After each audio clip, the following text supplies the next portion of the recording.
বলতে পারেন না কথা, শোনেন না কানে, আর মনের ভাব আদান প্রদান করেন ইশারা ইঙ্গিতে।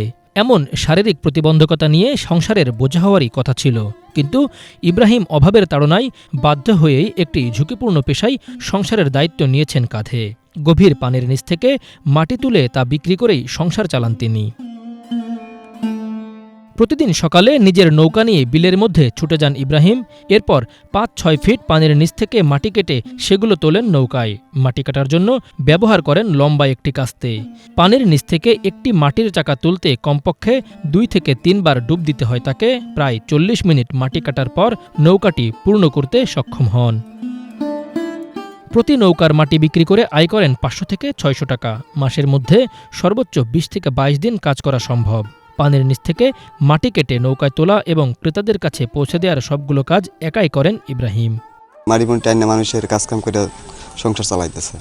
এটা ডুবাই মাড়ি কাটতে হয়। পানি থেকে একটা চাকা কাটতে আপনার ২ ডুব লাগে। ধরেন আজকে ধরেন এইবারে দিলে কাল কইবারে দিল, এরকম একটা চাহা ধরেন ২ ডুব ৩ ডুবও লাগে অনেক সময়, কাশি দিয়ে কাটে, এবার নৌকা করে পরের বাড়ি নিয়ে যায়। কত বড় হয়? চাহা ধরেন ৩৫ থেকে ৪০ কেজি ওজন। তবে ইব্রাহিম যে জলাভূমি থেকে মাটি সংগ্রহ করেন সেই জমির মালিককে টাকা পরিশোধ করতে হয় তাকে। নৌকা ভাড়া দিতে হয় ১০০ টাকা। ১ কাঠা জমির মাটি ক্রয়ের জন্য তাকে পরিশোধ করতে হয় ৫ থেকে ৮,০০০ টাকা পর্যন্ত। তবে শর্ত থাকে, শুধুমাত্র একবারই জমি থেকে মাটি সংগ্রহ করা যাবে। ১ কাঠা জমি থেকে সে সর্বোচ্চ ৭০ নৌকা মাটি সংগ্রহ করতে পারে। কথা বলতে পারে না, প্রতিবন্ধী বলছে। ওই মাটি কাজ করে ১৫ দিন কি ১০ দিন কাজ করে, তারপর তো বসে থাকে। তখন তো আমাদের কোনো সমস্যা হয়। আমার বাসুরও আছে, আমার শ্বশুর শাশুড়ি আছে, এরাই সহযোগিতা করে। তখন তারা বসে থাকলে তখন চলবে কিংবাইলি, এর জন্য আর কি এরা সহযোগিতা করে। আর ওতে তো যে কাজকাম করে ওতে মনে করেন আমাদের সংসার চলে না। আমার লোক আগে ব্যবসা বাণিজ্য করতে, এখন তো মাটি পুটি কাটে, এই জন্য এইভাবে এখন ব্যবসা বাণিজ্য এই মাটি কাটাই ওর ব্যবসা। কিভাবে শিখলো? শিখছে আমার তো দেখা যায়, আমি বাড়িতে টানতাম নিজের বাড়ি, এই জন্য শিখছে।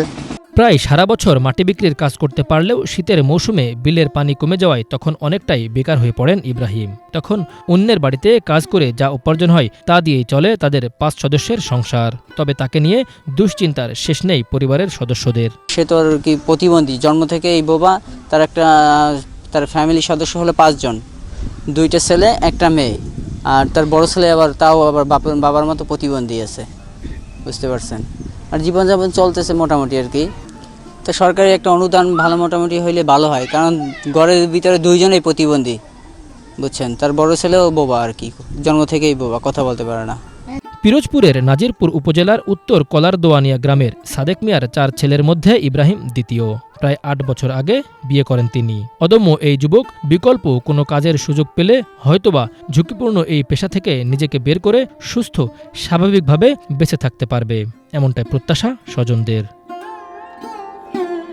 Bangla vision news desk.